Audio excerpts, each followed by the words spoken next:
Yeah, no, I agree, but there are two questions I had, and the one was, do you think that this will actually be a coup or just a means of transition by other means?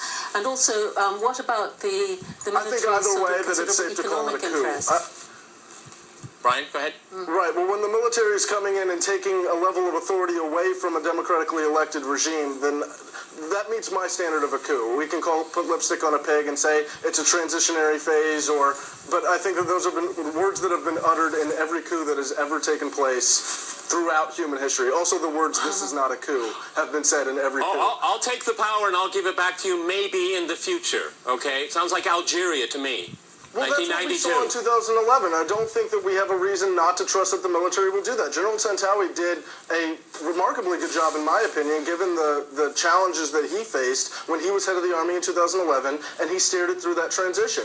The bloodshed that we saw in Libya and the bloodshed that still is going on in Syria was largely exempt from Egypt because of the actions and the leadership of the Egyptian military. Now, I understand that this is not democratic, and I understand that this isn't something that is an ideal scenario in any fledgling democracy, but you're saving people's lives on the ground in behaving like this. Okay, Caroline, go ahead, because, you know, the military wants to keep control of the economy as well. Let's keep that in mind. Caroline, go ahead. Yeah, and I think that people on the streets in Cairo are quite divided. I think that some feel that with some relief that the military are taking over. There were fears that things might even go so far as civil war at some point. And so for those, you know, they're kind of relief, but others are dismayed because after the Egyptian revolution, the period when the army was sort of overseeing things, there was quite a lot of brutality that made people lose their faith in the army. You know, during the original revolution, it was the people in the army are one hand, but that position has been eroded. Okay, Brian?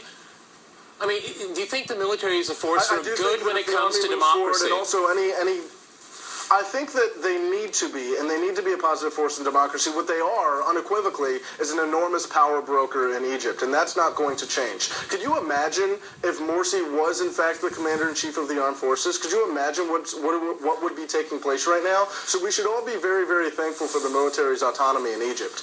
I will say that Catherine's point about the human rights record and the human rights abuses that were taking place in Egypt in 2011 is a great one. And we need the military, moving forward, needs to make sure that they are protecting the people, particularly the women in Egypt. Yeah, but the Brotherhood had their headquarters burned down, and the military didn't help out, did they? No, they didn't. Right. No, they didn't. And that's something that they need to step up and protect moving forward. Human Rights Watch did a great report today where they spoke about the fact that the military did not equitably deploy itself to protect all levels of the population. But I think that also speaks to the conduct of the Muslim Brotherhood and the other Islamists and Morsi as they have been in power, that they've ostracized the military in the way that they have, that the military is now a very, very willing part in seeing a regime change in Egypt. Okay, Caroline? I mean, you have the military. I agree. They have helicopters. They have helicopters dropping flags on the protesters. Why is the military doing that? Yes.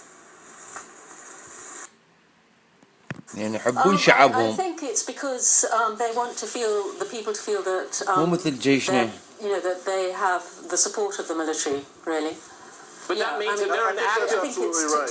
Go ahead, Brian, because they're an active player in regime change. Well, I think that the act of dropping the flags on the protesters, I think Caroline's absolutely right. I think that was an attempt to demonstrate to the people that the military was behind them and had their support. Because if the millions of protesters that are in Tahrir Square and other places right now, if they were to feel like they were on their own without the support of the military, then things could get very, very violent very quickly. So this was an attempt. Well, Brian, let me ask you a